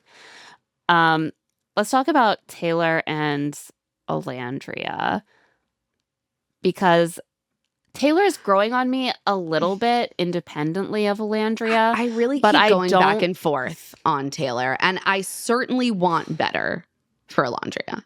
Like, Yeah. I do not think this man deserves her for even a second. The fact that Yeah. there was a hint that he's feeling like she's not attractive enough for him. I couldn't. So I lost we my see damn mind. Taylor like telling Ace, I think, in a private moment that he is not feeling a physical attraction with her. And he's like, I don't know how to make that I was happen. like, are we looking at the same woman? Like, she is, Sir. she's But a statue. Like he she's a he goddess. is certainly acting as if he does not have a strong He physical is attraction to Whenever her. they're talking, there's fully like 2 to 3 feet of sofa between them. Like he's not like up on her ever. His like big moment of effort is to kiss her one time in the photo booth. The kiss that is their first kiss made me want to go into the television and pick Alandria up and carry her away. The I was problem like, you is don't there's need just this. she doesn't have another option right now. That's why but we we need have these new bombshells. I'm sorry, do you remember this kiss? They're literally I think I standing blocked up. it out. They're standing up from a conversation. And as they're standing up to walk away, he's like, give me a kiss. And they like have this very half-assed peck on the mouth. No hug, no intimacy to it, no like passion. And she's like, oh, we just had our first kiss. And he's like, yep. I was like, that can't be your first kiss. That is nothing. That's the kiss that you give your like partner of 15 years at the end of a long day. That is not your first kiss with someone who is excited about you. And I found myself kind of wondering, like, I don't know how you don't. I mean, attraction is very personal. We're not all attracted to everyone who's attractive. But like, I know that these franchises often have this problem where they cast men who aren't interested in dark-skinned Black women. Mm-hmm. And I couldn't help but wonder. Including other Black men. And I couldn't help but wonder if maybe that was going on here or if it's just a specific chemistry thing with Alondra. Either way, like, she really is so stunning and an amazing character and deserves men on the show who are genuinely attracted to her. It can't be hard to find a man who is genuinely attracted to fucking Alandria. I know. Again, we just need a lot of turnover in these men. They're not giving. They're not doing it for me. But he's not telling her. He's not being transparent. He's like, he's we're not saying, there like, yet. We're slow burn people and we're just like easing into it and we have such a great basis of friendship. He's telling Ace that he's not sure if there is sexual attraction. He's not really saying that to Alandria. Right. Even when she tries to bring it up, she's like, what's going on here? Are we just not connecting in that way? He doesn't say it directly. She needs to know that she just needs more. To know that she should be looking elsewhere. And at least the fact that he stood up at that recoupling was like a sign to her that he is not. And I think this is what I was kind of getting at earlier when I said that the kissing and the challenges is a twist on the gameplay from some other shows like this. That, like, I think in a lot of the women's mind, part of it was like, I don't want to offend my partner by standing up. But part of it was like, well, I'm going to explore. We're going to make out during challenges. We're going to make out during these, like the blindfold game. We're going to have time to hang out. I don't need to like leave my couple to do that until I find something that actually is better. And so the fact that he did that hopefully will give her that openness to jump ship, because she needs to jump ship when the time comes. Imminent. I hope it happens as soon as possible. Yeah. Another great moment that we get is Sierra educating the group on STDs, on their origins. This killed me. I was like, I love Sierra, that they included stuff like this. I don't know where you're getting your info. But I understand why they left it in. It's hilarious. And again, I love Sierra. She's great television. She says that STDs came from men having sex with animals, like chlamydia, which came from koalas. This is not the current theory, as far as I can tell. Koalas do get chlamydia. Koalas are famously chlamydia-ridden, but not in a way that humans can catch. Well, that's the thing, is that there are a lot of STDs that animals can also get, but it's not like they can also get it, therefore a man had sex with X animal. Right. Like sometimes there are strains that actually are not known to be able to even jump across species. Sometimes it's just like everyone has been able to get, for example, gonorrhea for so long that no one really has any idea where it came from originally, or there how. There are certainly like hypotheses that some scientists have that certain STDs potentially came from like cattle or sheep. And maybe that could have happened sexually, but also humans get diseases from animals in non-sexual ways. And also they may not have even come from animals. Right. There's a lot of look. Like, so a lot of STDs might have evolved from non-STD illnesses that humans have had for millennia. So like, I was like, Sierra, you're very confident. Sex ed. Don't ask me, but definitely don't ask Sierra.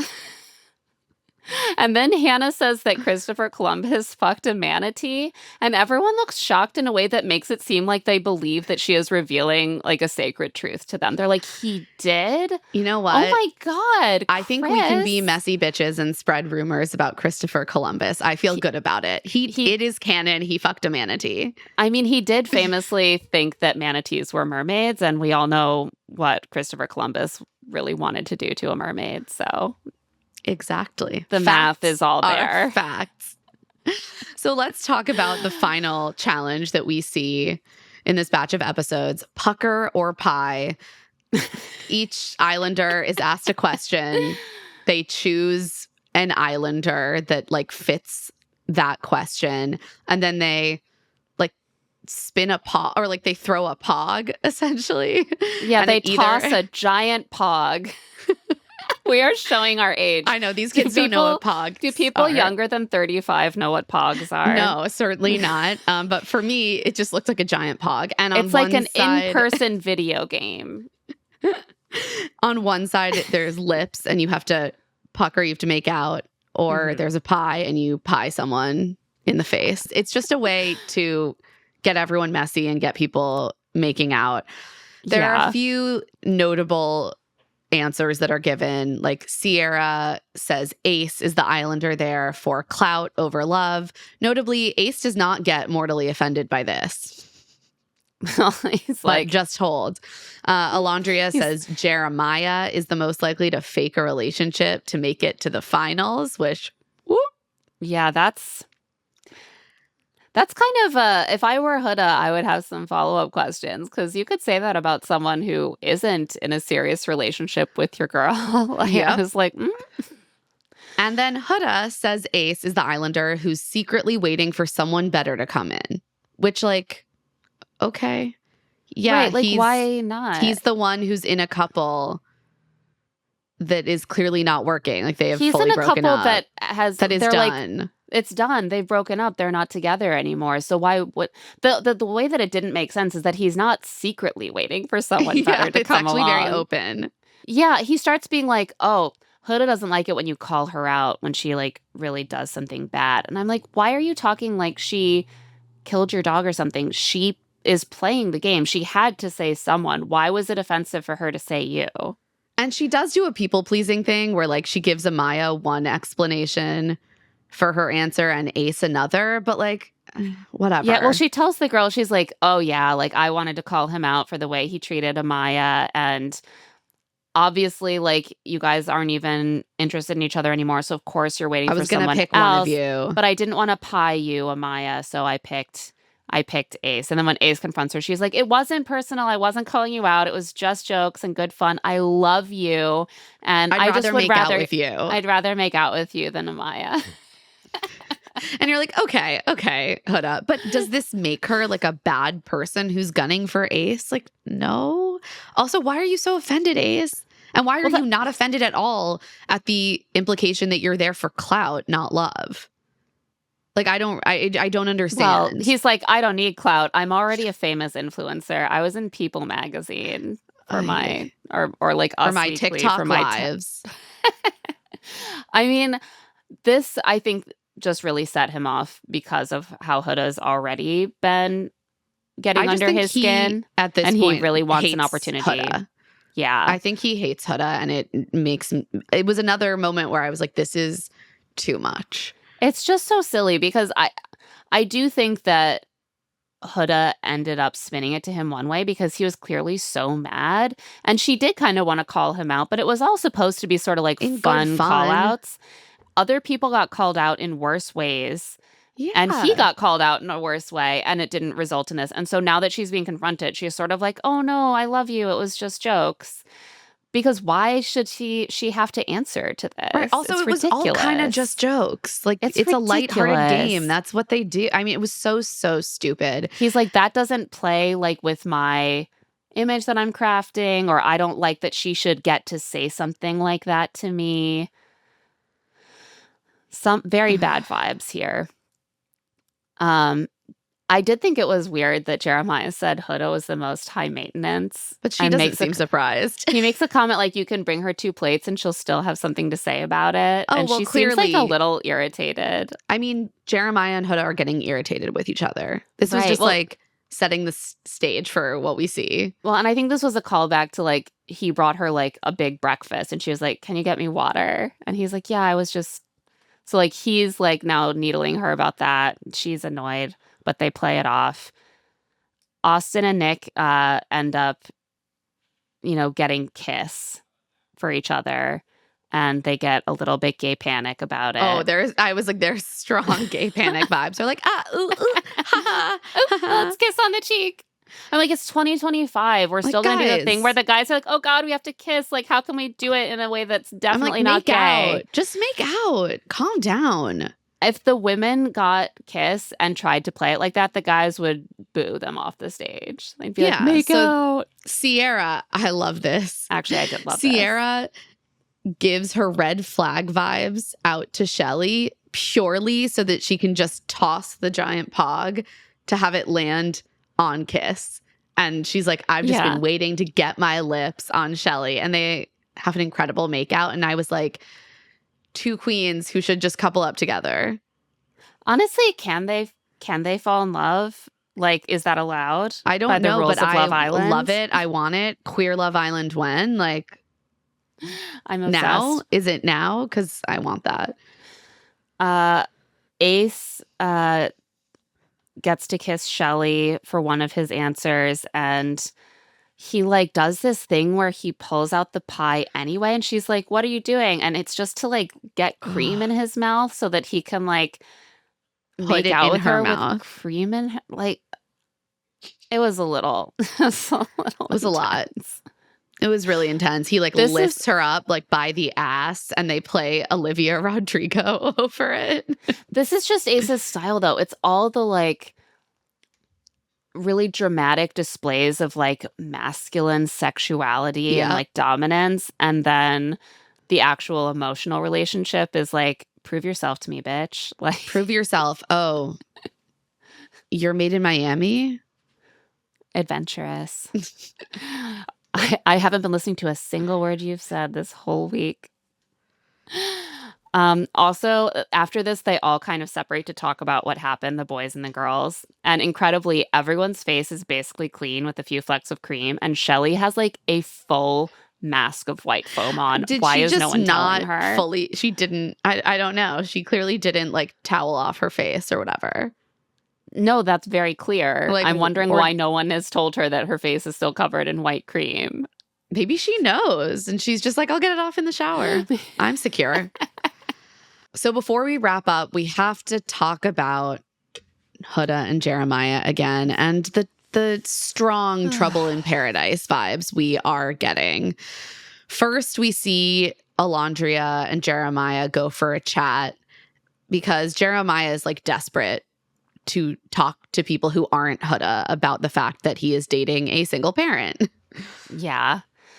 And he tells Alondria that he knows that he can't know how he feels about it until he, quote, sees the kid and sees if he, quote, likes the kid. And as if the kid gives me good vibes when I see them.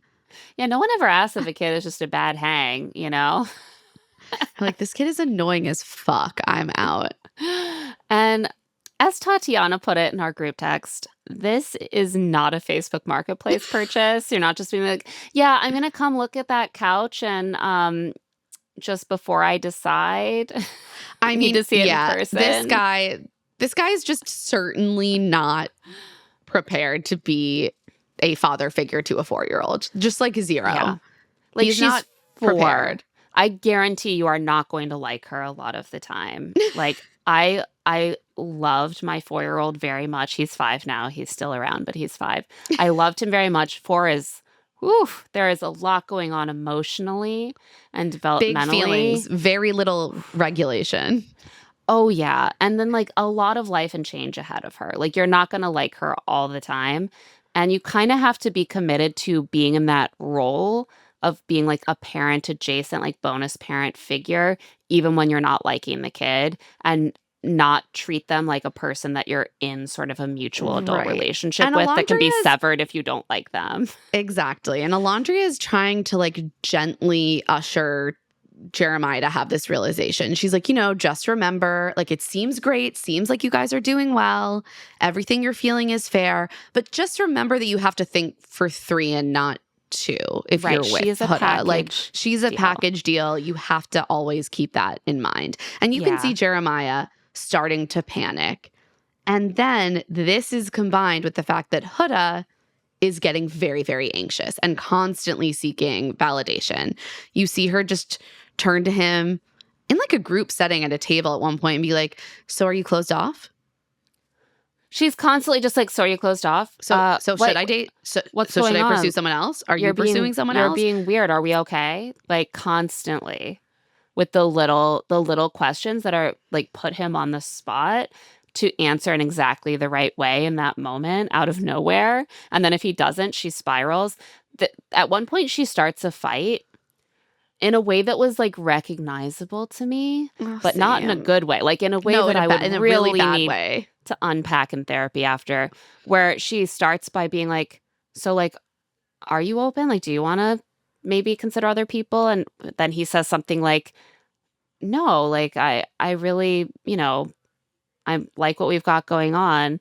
And she's like, really? There's no way that you would consider someone else? And he's like, it would be very, very, very unlikely that I would be interested. But like, I can't completely close that off. We're only already. a week in. And she's like, so you are pursuing other people. It's just a complete trap. They had already decided that they were not going to fully close off. But that's clearly just rhetorical. It's just a way for her to be like, no, we're not that couple that's closed off. No, I'm not preventing him from getting to know people. But if he ever does anything that indicates any openness, then I am angry at him. Now that he's acting very closed off, she's like, we're open and I'm not mad. It's just a complete disaster. Like, he is going to jump ship.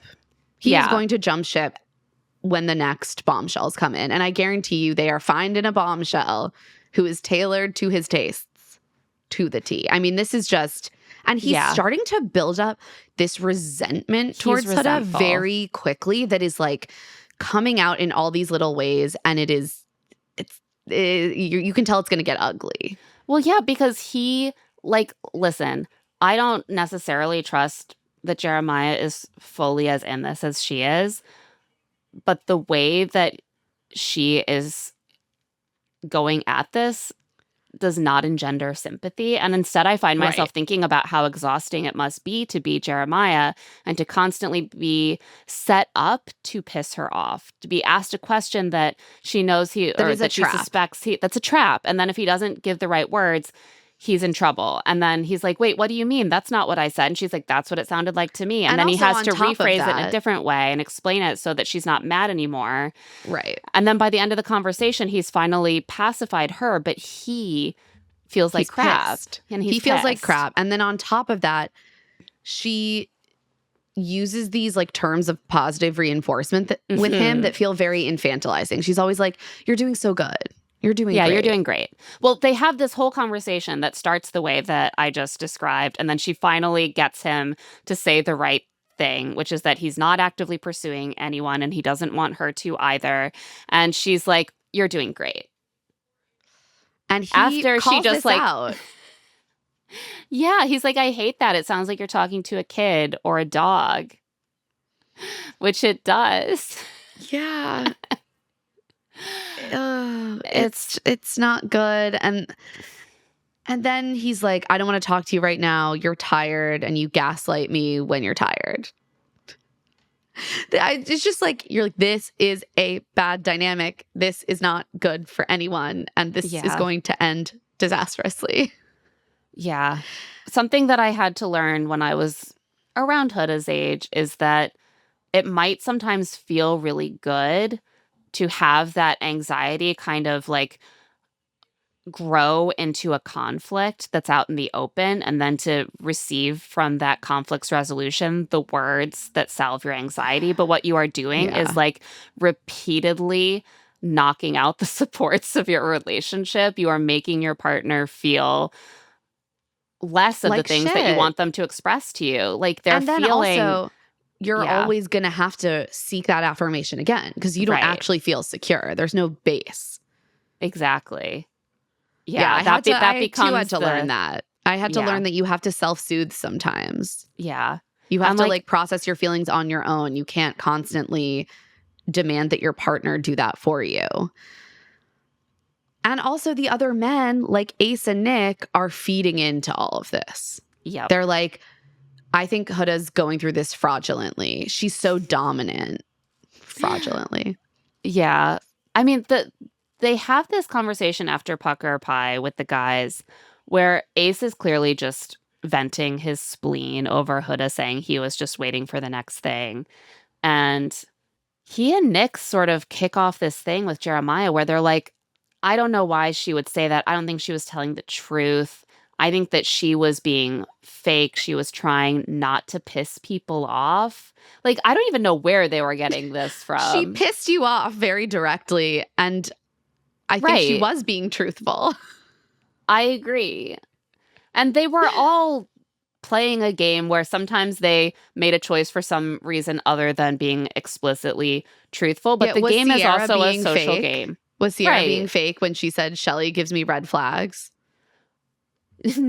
What? Yes, because so fake. Clearly, Shelley doesn't give her red flags. She actually really likes Shelley, so I don't know what she was talking about. Right, so she should be punished as a result, I think. No, it's just the way that when they don't like a woman, it's so easy to put those like tropes of like the dishonest, scheming woman onto her. Like, she pissed me off, and that means that she's a lying slut who fakes it. I clocked that. I was like, Me okay, too, I see and I where that's didn't coming from. like it. I really didn't like it. So Because they after have no like this, examples. They were just like she was lying about all of it to not piss people off. And then Nick is like, yeah, I think she's going through this all fraudulently, and I know that that's your girl. Jeremiah is sort of like, wait, what do you even mean? But then when he pushes back, the guys get very like, oh yeah, I know you're defensive because that's your girl. And so he clearly feels like he can't really dig deeper on this, and he just has to kind of be like, yeah, okay, like sure.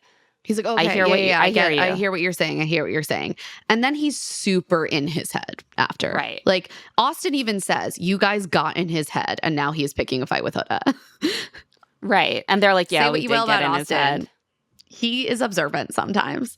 I mean, and then the argument, the thing is, it's not hard to pick a fight with Huda Well, because that's the other thing is that all Jeremiah has to do is be like a little quiet and withdrawn from her I and mean, not like hold her. yes, but it would piss me off if suddenly I came up to someone that I thought we had no problem and they started being passive aggressive and giving me like 2 thumbs up, like, and not telling me what was wrong. So I didn't have a problem with her being like, hey, something is clearly off. Can we talk about it? What made me upset is that when he finally did what she had asked and told her the thing, she starts yelling at him.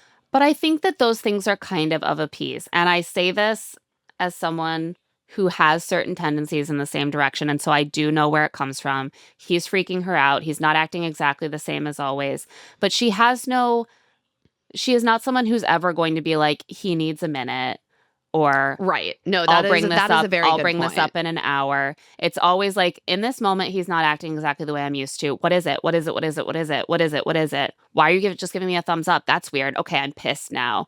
And then they have to go immediately talk. And then she's like, you have to tell me. You have to tell me. What is it? What is it? What is it? And then when he tells her, she's mad. And I'm like, those are all part of the same thing where she can't really be uncomfortable emotionally with their dynamic for even 1 minute. Okay, yeah, that is a good point. And I guess I certainly have grappled in myself with those things as well, like a desire to squash every bad feeling immediately and a difficulty with like giving your partner even a minute to process. However, I guess I understood her concern because as far as she was aware, it came out of nowhere. Like nothing had happened to precipitate that. But then I just thought she handled it really badly when he tries to then tell her what she just demanded him to do. And like, it really starts escalating. The vibes are bad. And that is where we end the episode. Yeah, they are absolutely fucking doomed. 100%, 110%, 150%, 200%. Like trust has to be built. You can't like harass it out of someone that you have known for a day and a half. And this is a really good demonstration of why you have to move at a certain pace to establish these things because they truly don't know each other that well. That's why exactly. Of course she's anxious all the time that he's not fully committed. They've known each other for like 5 days. Why would he be? This whole thing has really stressed me out, and I'm hoping that we maybe are able to move past this relationship soon. I want to move past Ace. I want to move past this relationship. I want to move past a lot of shit. Same. All right, so that brings us to an end for these episodes. New bombshells will be coming in on Thursday. I absolutely can't wait. They better be men. And before we wrap up, we have to rate this episode, this batch of episodes. Were these episodes our type on paper to a T, or were they maybe a 1, the opposite of our type on paper? I'm really torn on this because I thought these episodes were dramatic and exciting. We got some fun challenges, but everyone was pissing me off. Is that not normal? That's not my type. I don't like get off. I'm not like Ace. I don't get off on people violating my boundaries, and so that I can tell them they violated my boundaries. I'm going to give these like a 6 or a 6.5 because there were things I really liked about them. But I found myself getting really annoyed and wanting to kick like half of the people out of the villa. Yeah. I think I'm going to go 7 because I felt like there was a lot of bad behavior, but I felt like it was really juicy and gave me a lot to think about and a lot to critique, which is like my favorite thing to have You know what? in a reality show. That's so true. I yeah. both love and hate Ace because it did give us an opportunity to talk about young men being red-pilled. Exactly. And the thing about that is, it's not that I like him being red-pilled. If he's here doing this the whole time, that is not going to be my type on paper. But just for the sake of this conversation this week, I'm definitely at least a 7, and I can't wait to see what new issues are going to be churned up by the next batch. On that note, that is it for this episode of Love to See It with Emma and Claire. Love to See It is a presentation of Odyssey. The show is produced by us, Claire Fallon, and Emma Gray. This episode was edited by Jonathan Bahar. Our theme music is by Tamar Haviv, and our art is by Aaron Nestor. If you like the show, please follow us, rate us 5 stars, leave a review. We could really use reviews and just general word spreading about the fact that we're covering Love Island now. It's a new show for us, so tell your friends. Send them a text. Gossip to them in the makeup room. Whatever you need to do, tell them about our show. That would be so appreciated. And if you want to get in touch, you can always email us at claireandemmapod@gmail.com. You can also find us on TikTok at Love to See It Pod and Instagram at Claire and Emma Pod. And you can find our newsletter, Rich Text, on Substack at claireandemma.substack.com. I'm also on Blue Sky at Emma Gray and on Instagram at Emma Lady Rose. And I'm at Claire E. Fallon. Special thanks to the team at Odyssey, Eric Donnelly, Aaron Constantino, Kate Rose, Moira Curran, Melissa Wester, Carly Snyder, and Hillary Schultz. We'll be back soon.